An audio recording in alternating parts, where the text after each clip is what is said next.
योगयोगयोगेश्वराय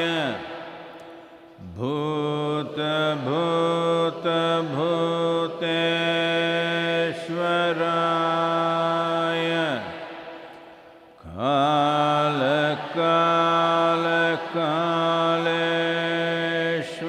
कालकालकालेश्वराय शिव शिव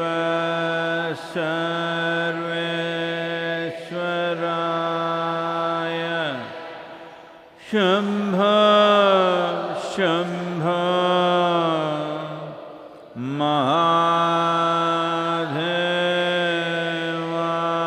महादेवाय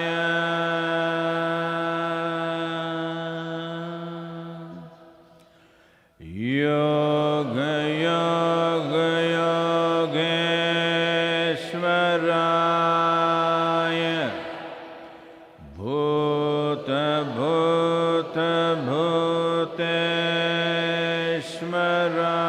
भूतभूतभूतेश्वराय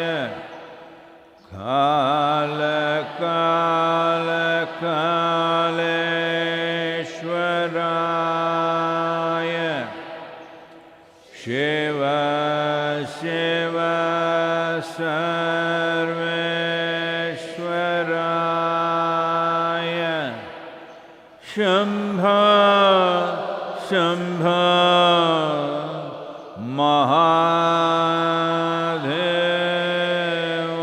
महादेवाय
ಯತನ ಮಾಮರ ಯತನ ಕೋಗಿಲೆ ಯತನ ಮಾಮರ ಯತನ ಕೋಗಿಲೆ ಯತನಿಂದತ ಸಂಬಂಧವಯ್ಯ ಯತನಿಂದತ ಸಂಬಂಧವಯ್ಯ ಯತನ ಮಾಮರ ಯತನ ಕೋಗಿಲೆ ಯತನ ಮಾಮರ ಯತನ ಕೋಗಿಲೆ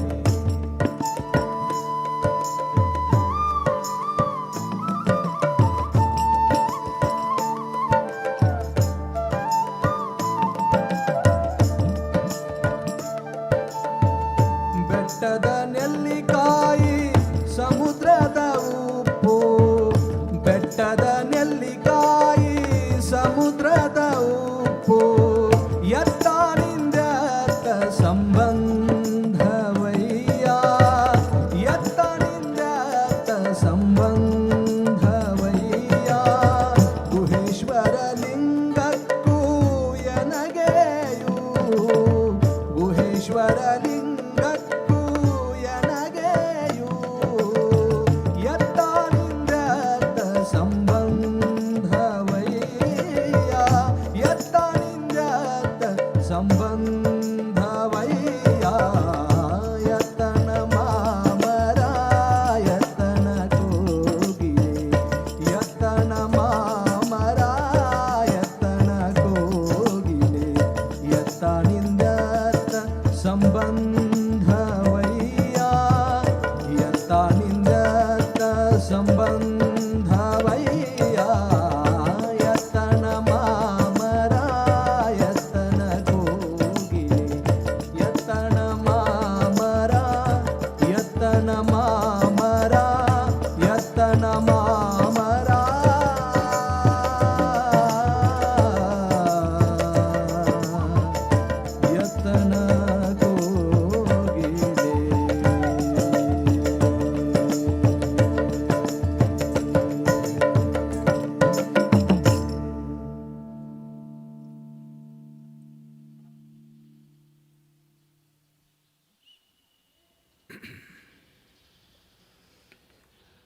युगरतो वा भोगरतो वा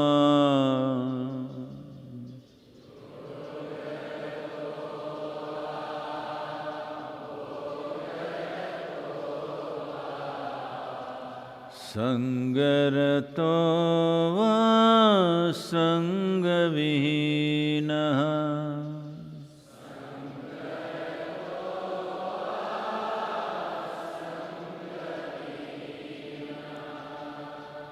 यस्य ब्रह्मणि रमते चित्तम्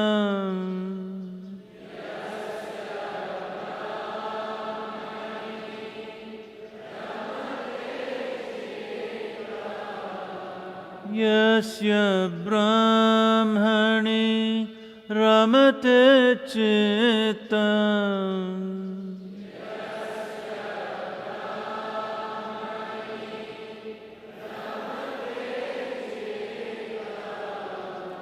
नन्दति नन्दति नन्दते वा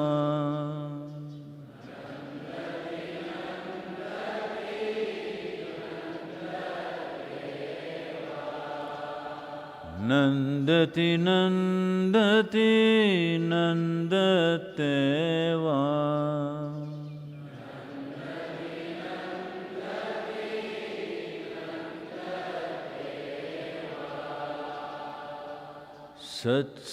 सत्संगत्वे निस्संगत्वम्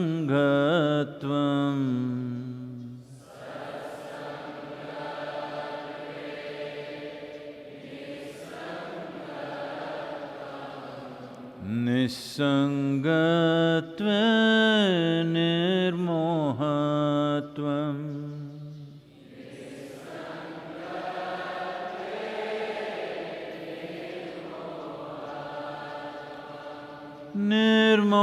निर्मोहत्वे निश्चलतत्वम्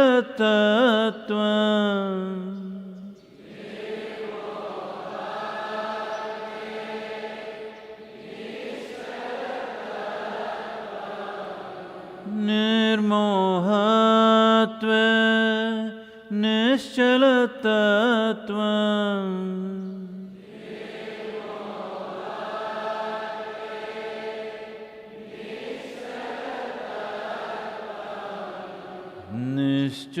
निश्चलतत्वे जीवन्मुक्तिः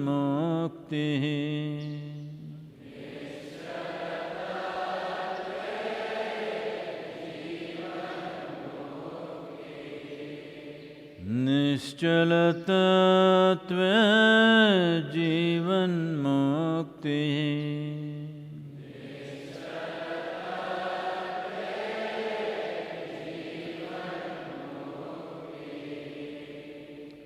पुनरपि जननं पुनरपि मरणम्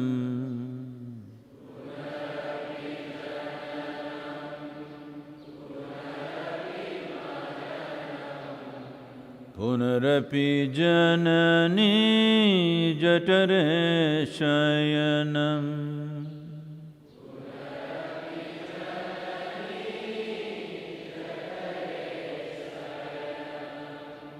इह संसारे बहुदुस्तारे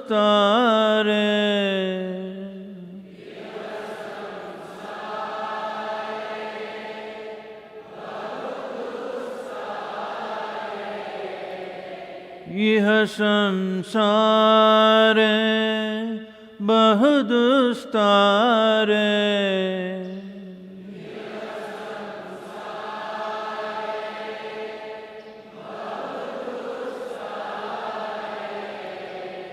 कृपया पारे पाहि मुरारे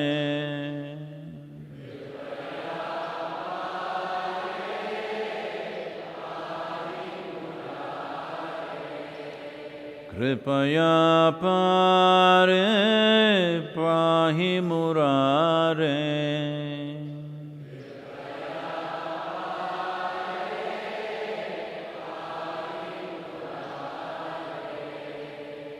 भज गोविन्दं भज गोविन्दम्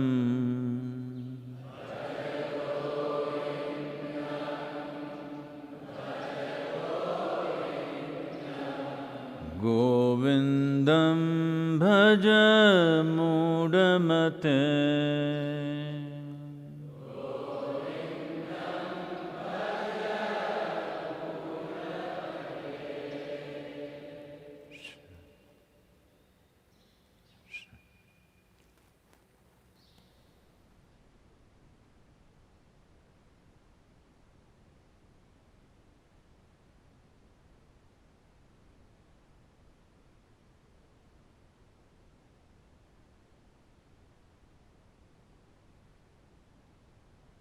मैं न्यूज़ के हिस्से को आपके लिए छोड़ दूंगा। मुझे यकीन है कि उन सभी लोगों ने संपर्क बना रखा है जो चाहते हैं, जो नहीं जानना चाहते कि दुनिया में क्या हो रहा है। बेशक आप अपनी आंखें बंद कर सकते हैं।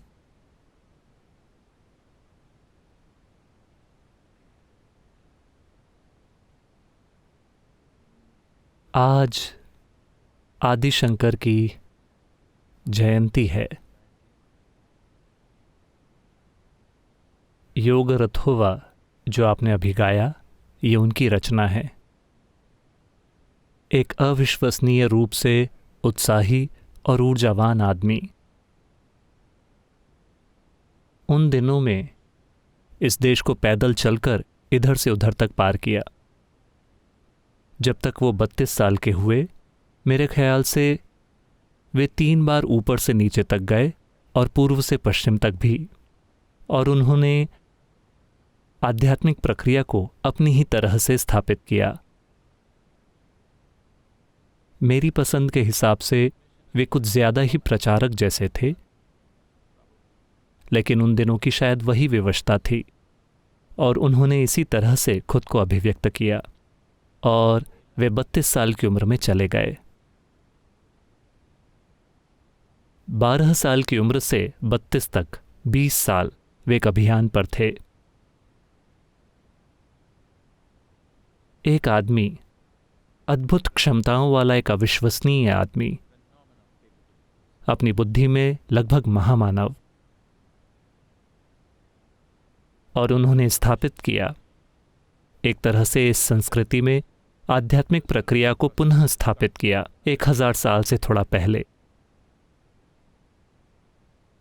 और उनका आज भी बहुत सम्मान है। अगर वे इस दुनिया में किसी भी दूसरी जगह पर होते इस तरह का इंसान, तो उनके आसपास एक पूरे धर्म का विकास हो गया होता। लेकिन चूंकि इस संस्कृति में किसी इंसान के इर्द गिर्द एक धर्म को विकसित करने जैसी कोई चीज़ नहीं थी, जब शिव आए, राम आए, कृष्ण आए, उनके इर्द गिर्द कोई धर्म विकसित नहीं हुआ। वे उस संस्कृति का एक हिस्सा बन गए जो पहले से ही मौजूद थी। तो हमेशा से यही तरीका रहा है। तो शंकर भी इस संस्कृति का एक हिस्सा बन गए, एक और प्रकाश पुंज की तरह। हर चीज के स्रोत की तरह नहीं। उस तरह की सोच इस संस्कृति में कभी नहीं थी। सौभाग्य से ये अब भी नहीं है। लेकिन शंकर ने कुछ अविश्वसनीय चीजें की। एक बुद्धि के रूप में, अगर लोग उनके किए कार्यों के दूसरे आयामों को नहीं समझते हैं, एक बुद्धिजीवी के रूप में इस धरती पर विरले ही कोई दूसरा इंसान हुआ है जिसकी बौद्धिक क्षमता उनके जैसी हो। उनकी विद्वता जब तक वे 12 साल के हुए इतनी अद्भुत थी कि वास्तव में इस देश की पूरी लंबाई और चौड़ाई में कोई नहीं था जो उनसे वाद विवाद कर सके या उनके सामने अपना तर्क रख सके। वे हमेशा जीत जाते थे। तो अपने पूरे जीवन में जिस तरह से उन्होंने अपना संदेश फैलाया, वो था लोगों को वाद विवाद के लिए बुलाना। ये वाद विवाद हफ्तों चलते थे और इन 20 सालों में वे एक भी वाद विवाद में नहीं हारे। तो आज उनकी जयंती है, जिसका मतलब है उनके जन्म की सालगिरह। उनके नाम पर संस्थाएं हैं, शायद वो उतनी जीवंत ना हो जितनी जीवंतता के साथ वो जिए। उनके बारे में एक चीज बताता हूं। जाहिर है कि वो बहुत तेज चलने वाले इंसान थे, तो वो हमेशा आगे चलते थे और उनके शिष्य कुछ फुट पीछे या कुछ गज पीछे या शायद आधा किलोमीटर पीछे, वे हमेशा उनके बराबर आने के लिए उनके पीछे दौड़ते रहते थे, क्योंकि जब तक वो ना रुकें शिष्य भी नहीं रुक सकते थे। ये आदमी बस चलता जाता है। तो जब वो खाने के लिए रुकते हैं तो हर कोई खाने के लिए रुकता है, वरना वो चलते रहते हैं। एक दिन वो चल रहे थे और एक गांव के बाहर उन्होंने देखा कि लोग शराब पी रहे थे और अलग अलग हालातों में यहां वहां लौट रहे थे। उन्होंने बस ये देखा, वो बस अंदर गए।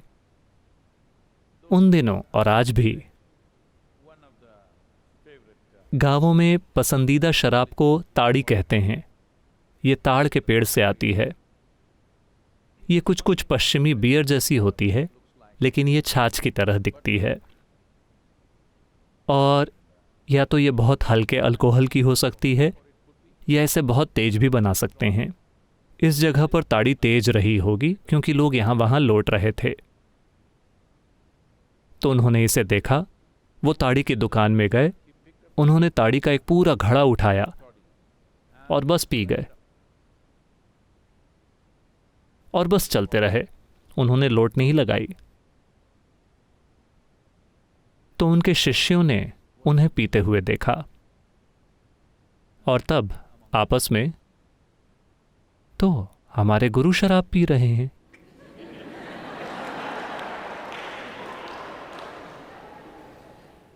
अब उनसे पूछने की भी कोई ज़रूरत नहीं है, क्योंकि उन्होंने खुद मिसाल कायम की है। जब वो चलते हैं हम चलते हैं, जब वो खाते हैं हम खाते हैं, वो जो कुछ भी करते हैं हम भी करते हैं। अब उन्होंने पी है, अगले गांव में हमें भी पीनी चाहिए। आपस में वो अपना मन बना रहे थे। तो अगला गांव आया, वो चलते जा रहे थे और तब उन्होंने एक लोहार को देखा जो पिघले हुए लोहे के साथ कुछ काम कर रहा था। पिघला हुआ लोहा। वो गए, उसे उठाया और पी गए और चल दिए।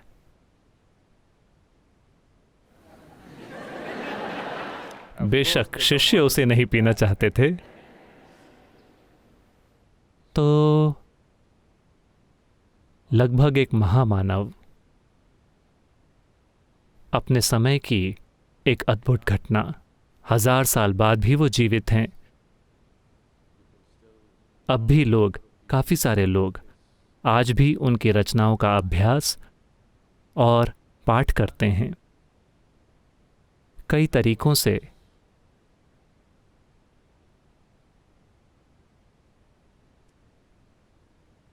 वैसे मैं उन परंपराओं से कुछ नहीं लेता हूं, लेकिन ये काफ़ी कुछ वैसा है।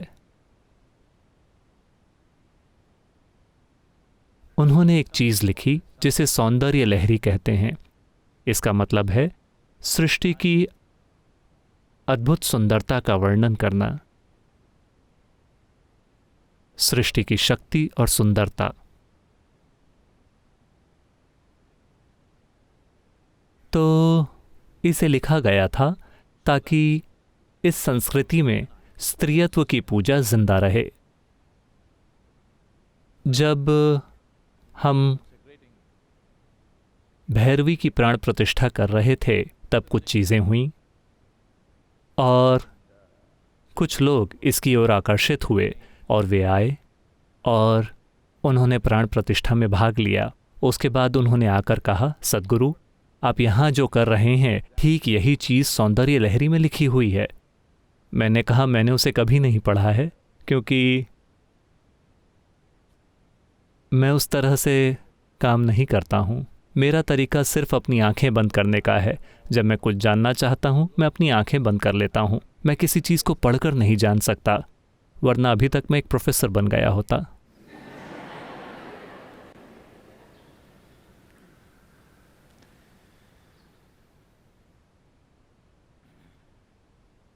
तो देवी, कम से कम उन्होंने ऐसा कहा। ऐसा ही होगा कि ये लगभग सौंदर्य लहरी में बताई चीज़ों के समान ही होगी, स्त्री शक्ति की पूजा के संदर्भ में कि इसे कैसे किया जाना चाहिए और जो भी। मुझे उसकी डिटेल्स नहीं पता हैं, मुझे केवल उतना ही पता है जितना उन्होंने कहा। मैं उस तरह का बुद्धू हूं कि बताए जाने के बाद भी मैंने उसे नहीं पढ़ा है। अगर आप सभी मुझे इस तरह व्यस्त ना रखें तो शायद मैं एक दिन बैठकर इसे पढ़ूं। खैर, आज हम उन्हें सम्मानित करना चाहते हैं। आज उनकी जयंती है। वो जिस तरह के जीव थे उसके लिए हम उनको नमन करते हैं।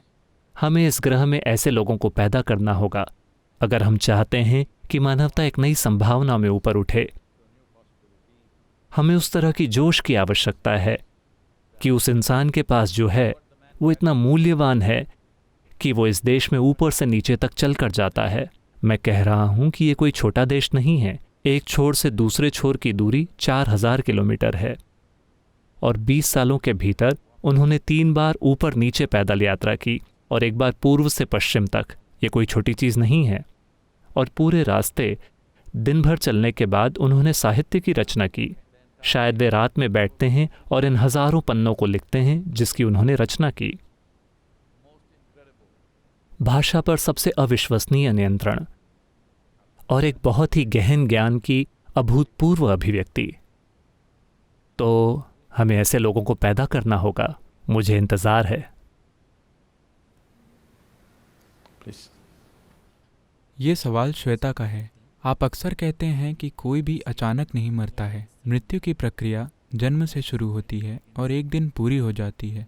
आप यह भी कहते हैं कि जैसे जैसे हमारी उम्र बढ़ती है ज़रूरी नहीं है कि हमारी जीवंतता कम हो। चूँकि हम जानते हैं कि शारीरिक शक्ति और मानसिक सतर्कता दोनों एक खास उम्र के बाद कम हो जाते हैं। ऐसे में हम जीवंतता के गुण को कैसे समझें जो उम्र बढ़ने पर घटता नहीं है? मैंने इस जीवंतता का अनुभव केवल ध्यान के दौरान ही किया है, जब यह स्थिरता के रूप में अभिव्यक्त होती है। क्या आप उसी जीवंतता की बात कर रहे हैं या ये कुछ और है? क्या श्वेता मेरे बारे में बात कर रही हैं? क्या मैं मंद हो रहा हूं? हेलो, आप में से जो लोग मुझे 10-15 सालों से देख रहे हैं, क्या मैं मंद हो रहा हूं? नहीं, वो कह रही हैं कि उम्र के साथ आप मंद हो जाएंगे। तो किसी की अचानक मृत्यु नहीं होती, आज ये कहने के लिए थोड़ी संवेदनशील बात है, क्योंकि कई सारे लोग अचानक मर रहे हैं। कम से कम उनके दोस्तों, रिश्तेदारों और प्रियजनों के अनुभव में तो ऐसा ही है। अचानक वायरस, सब कुछ ठीक था, वायरस कल चले गए। ढेर सारे लोग। जब पिछले 2 महीनों में 2.5 लाख लोगों की मौत हुई हो एक ही कारण से। लोग अलग अलग कारणों से मर जाते हैं, वो अलग है, लेकिन एक ही कारण से 2.5 लाख लोग मर गए। कोई व्यक्ति इसका अनुमान लगा रहा है, किसी प्रकार की गणना। मैंने इसे ठीक से नहीं देखा है, लेकिन उन्होंने कुछ गणना की कि एक इकलौते वायरस का वज़न क्या है और एक इंसान को मारने के लिए कितने वायरस लगते हैं। तो इतने सारे लोग, 30 लाख लोग इन्फेक्टेड हैं, इतने लोगों की मौत हुई है। तो वायरस की संख्या क्या है? तो उन सब का कुल वज़न क्या होगा? तो अभी तक वायरस की संख्या, जो भी खरब वायरस, उनका कुल वज़न है 1 ग्राम। 1 ग्राम वायरस ने मानवता को घुटने टेकने पर मजबूर कर दिया है। 1 ग्राम, क्या आप सोच भी सकते हैं? मैं चाहता हूं कि आप देखें। तो ये लोगों को ये बताने का समय नहीं है कि मौत अचानक नहीं होती। जिस दिन आप पैदा हुए थे आप वैसे भी मरने लगे थे। ये तब सच है जब लोग आते हैं और आपके सामने बैठते हैं, जीवन की गहराई को देखते हुए, न कि तब जब लोग महामारी से जूझ रहे हों। आप उन्हें ये मत कहिए कि चिंता मत करो, मृत्यु नहीं होती है। अचानक जिस दिन आपका जन्म हुआ आपको वायरस लग गया, बस समय की बात है। ये कहने की बात नहीं है, लेकिन वैसे भी मुझे पता है कि आप वायरस का सवाल नहीं पूछ रही हैं।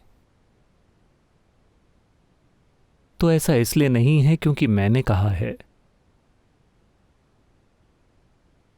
हर कोई जो 200 साल पहले पैदा हुआ था वो अभी मर चुका है।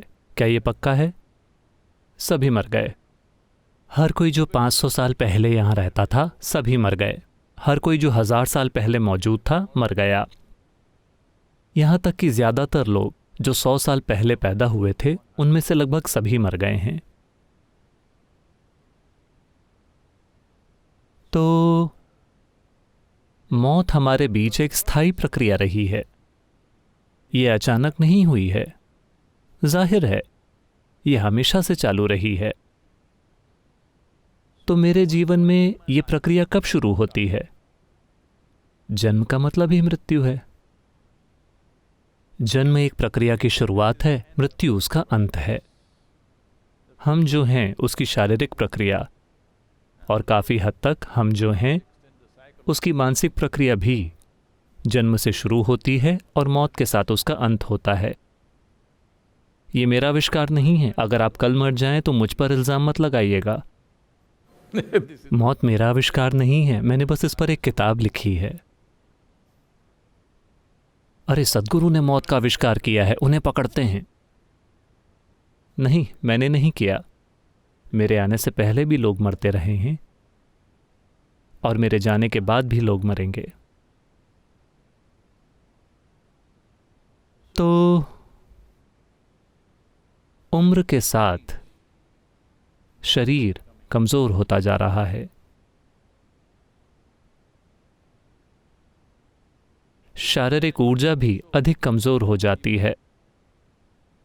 आपकी आंखें थोड़ी धुंधली हो सकती हैं, सुनने में थोड़ी दिक्कत हो सकती है। निर्भर करता है कि आप कितनी लंबी जिंदगी जीते हैं। वायरस ने चाहा तो आप लंबी उम्र जिएंगे। देखिए हम कहाँ आ गए हैं। भगवान ने चाहा से वायरस ने चाहा तक।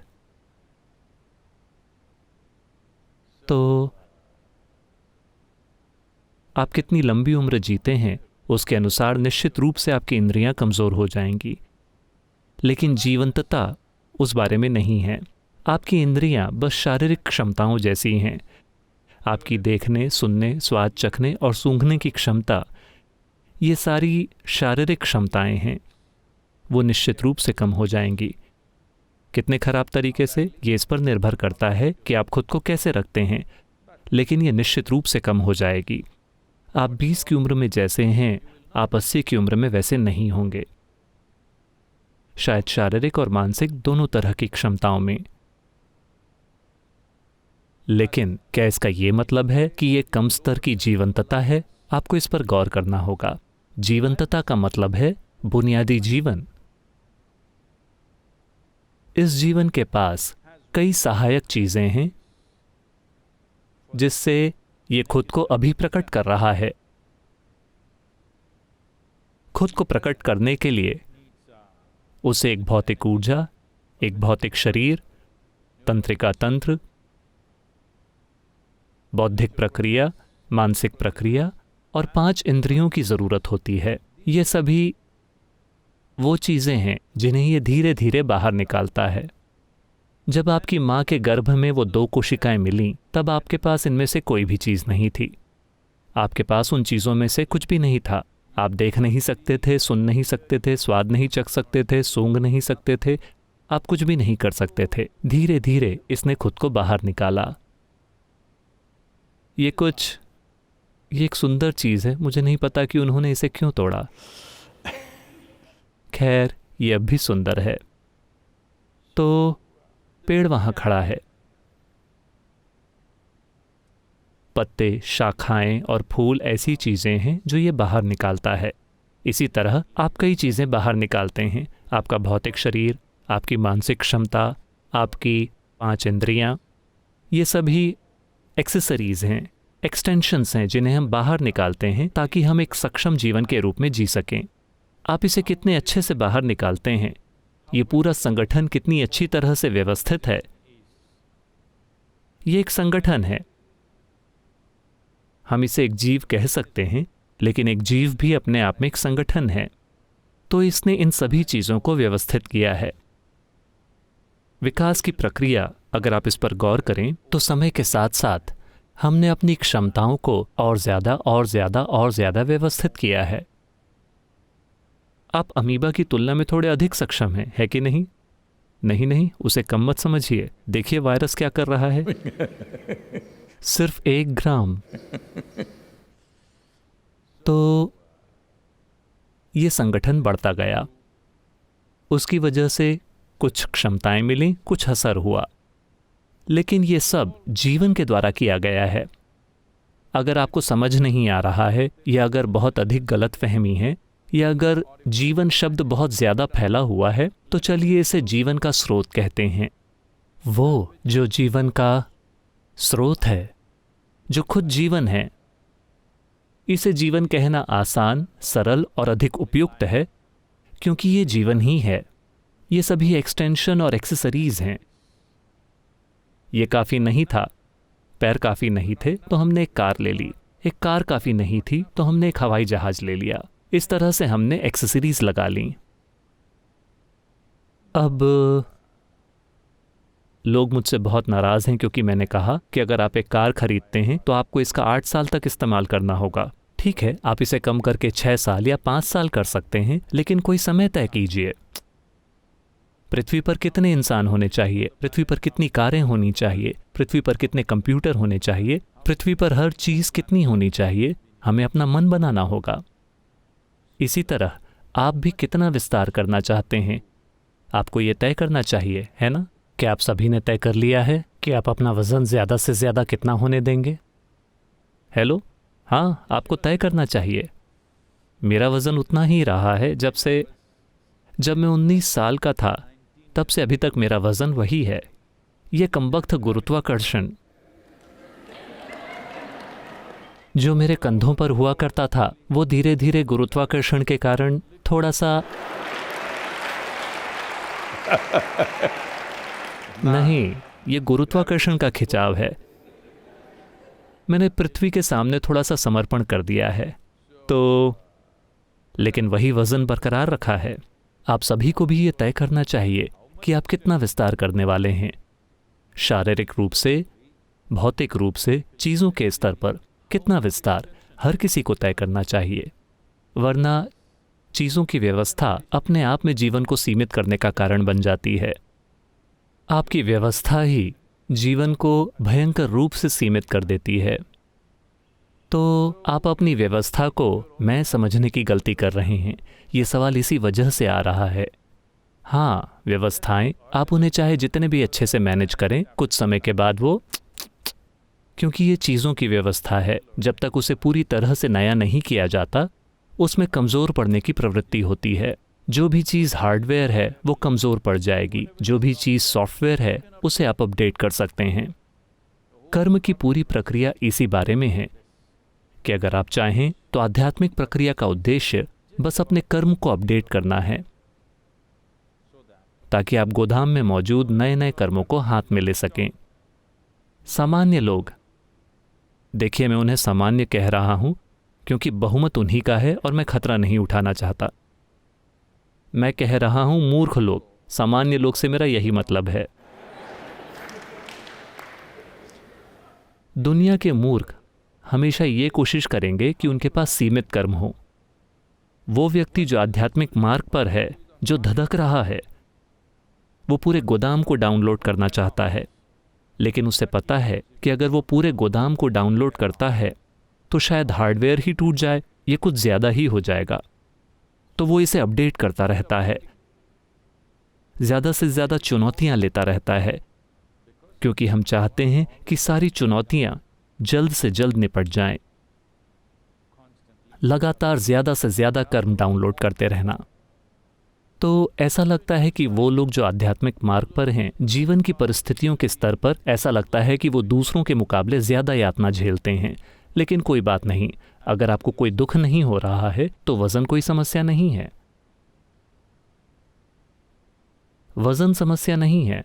हर कोई जिम जाकर ये करता है, वो वज़न उठा रहे हैं क्योंकि उन्हें लगता है कि उससे उनका शरीर बेहतर हो जाएगा।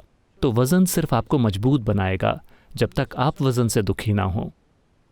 अगर आप वज़न से दुखी हैं, फिर ये एक समस्या है। समस्या वज़न के साथ नहीं है, समस्या ये है कि आप एक दुखी प्राणी हैं। अगर आप दुखी नहीं हैं तो वज़न के साथ क्या समस्या है? आप बहुत मजबूत बन जाएंगे। योग की परंपरा में एक सुंदर कहानी है कि एक बार ऐसा हुआ, एक युवक अपने पशुओं के झुंड को घास चरवाने के लिए जंगल में गया, जो कि यहाँ जीवन का एक सामान्य हिस्सा हुआ करता था, क्योंकि ये एक चरवाहों की संस्कृति है। मोटे तौर पर इस देश में जमीन को संपत्ति नहीं माना जाता था, हमेशा पशुओं मवेशियों को संपत्ति माना जाता था। आपके पास कितने पशु हैं, वही आपकी दौलत है। तो वो अपने पशुओं के झुंड को लेकर जंगल गया। वहाँ उसने पहली बार एक गाय को, एक बछड़े को जन्म देते हुए देखा। ये एक बहुत नाजुक पल होता है। अगर आप देखें कि ये कैसे होता है, फिर ये एक सबसे बड़ा अजूबा है कि कैसे एक नया जीवन बस यूं ही बाहर निकलकर गिर पड़ता है और वो छोटी सी चीज़ उन कमज़ोर पैरों पर यूं खड़ी है। वो बिल्कुल भाव विभोर हो गया। उसने बछड़े को उठाकर अपने कंधे पर रखा और वापस चलकर घर आया।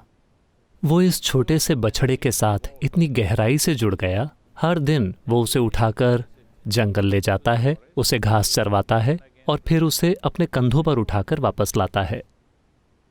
8 साल बीत गए। वो अभी भी उसे उठाकर चल रहा था। अब तक उसकी ख्याति पूरे इलाके में फैल गई थी।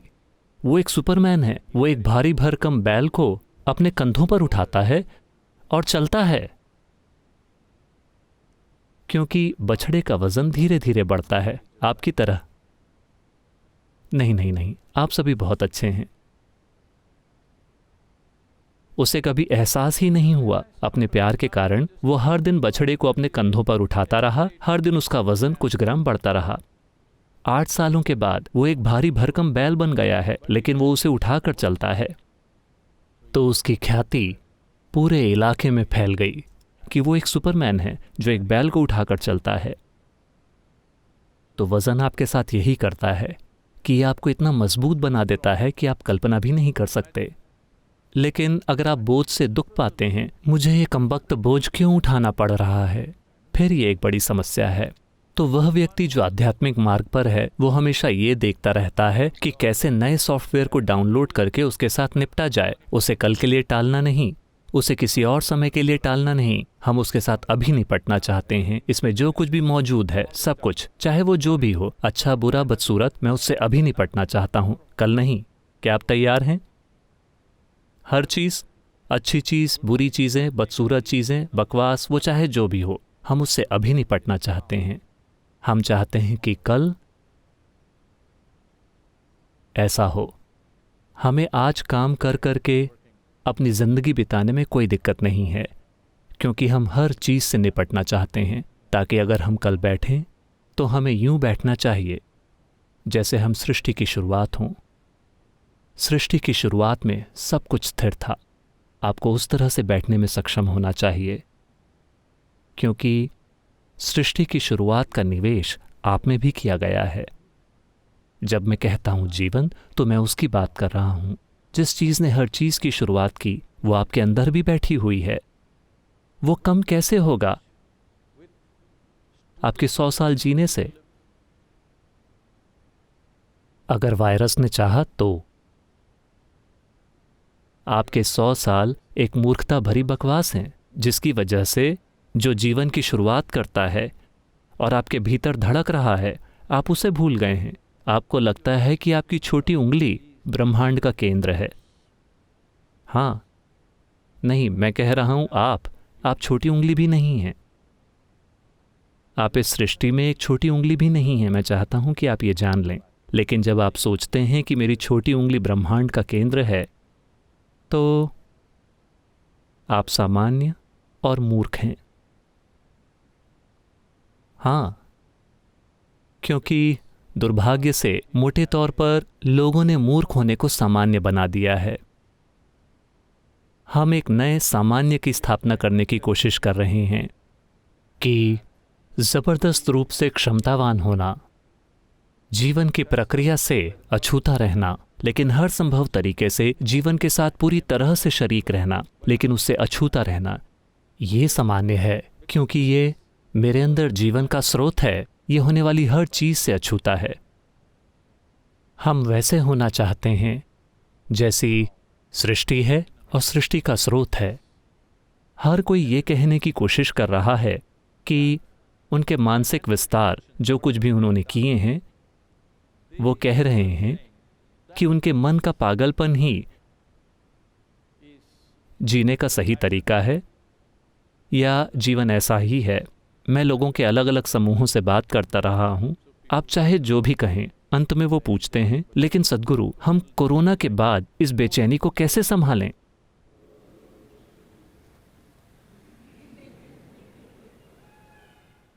तो आप भी मुझसे वही सवाल पूछ रहे हैं। सबसे पहले तो आपने मुझ पर इल्ज़ाम लगाया कि मैंने मौत का आविष्कार किया है। मैंने सिर्फ किताब लिखी है, आपको उसे पढ़ना चाहिए, क्योंकि वो कुछ ऐसे पहलुओं पर प्रकाश डालती है जो हर किसी के जीवन में आने ही हैं। अगर आप अज्ञानता के साथ उसके करीब जाते हैं तो आप उसे एक तरह से संभालेंगे। अगर आपको कुछ चीज़ों की पहले से ही जानकारी है तो आप उसे थोड़ी ज़्यादा जागरूकता के साथ और अच्छे से संभाल सकते हैं। अगर आप अच्छे से जीते नहीं हैं तो मैं चाहता हूं कि कम से कम आप स्टाइल से मरें। मैं बस इतना ही कह रहा हूं। अगर आप वाकई अच्छे से जीते हैं तो ये शानदार है। अभी अच्छे से जीने की हमारी धारणा को बड़े पैमाने पर बदलने की ज़रूरत है, क्योंकि जब हम कहते हैं कि कोई अच्छे से जी रहा है तो उसका मतलब होता है कि उन्होंने 5 किलो का सोना पहन रखा है और उनके सिर में एक हीरा जड़ा हुआ है ताकि उनके माथे पर, ताकि उनकी तीसरी आंख न खुल सके क्योंकि वो खराब हो चुकी है।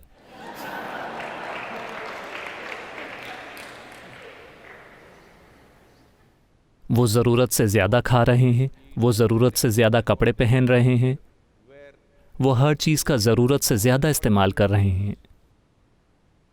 वो अच्छे से जीना नहीं है। अच्छे से जीना यानी अगर आप यहाँ बैठते हैं, अगर आप पर्याप्त ध्यान देते हैं तो आप ही सृष्टि का स्रोत हैं। ये अच्छे से जीना हुआ। ये मेरी इच्छा और आशीर्वाद है कि आप इसे जान पाएं।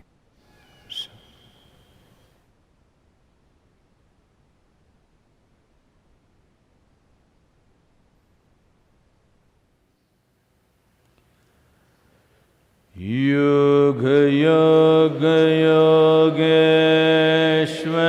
योगेश्वराय भूत भूत भूतेश्वराय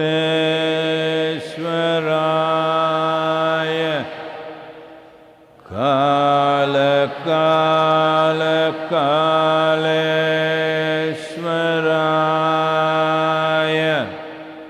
शिव शिव सर्वेश्वराय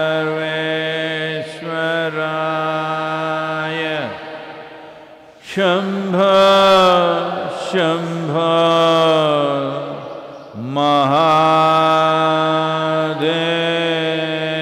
महादेवाय।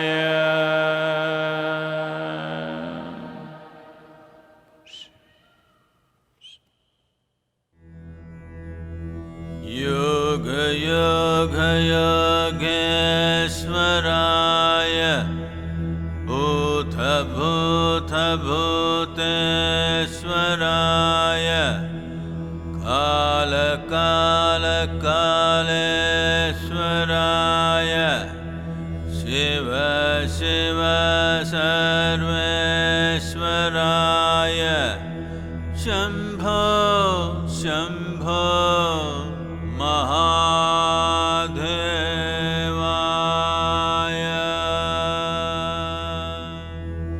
योग योग योगेश्वराय भूत भूत भूतेश्वराय काल काल कालेश्वराय शिव शिव सर्वेश्वराय शंभो शंभो महादेवाय।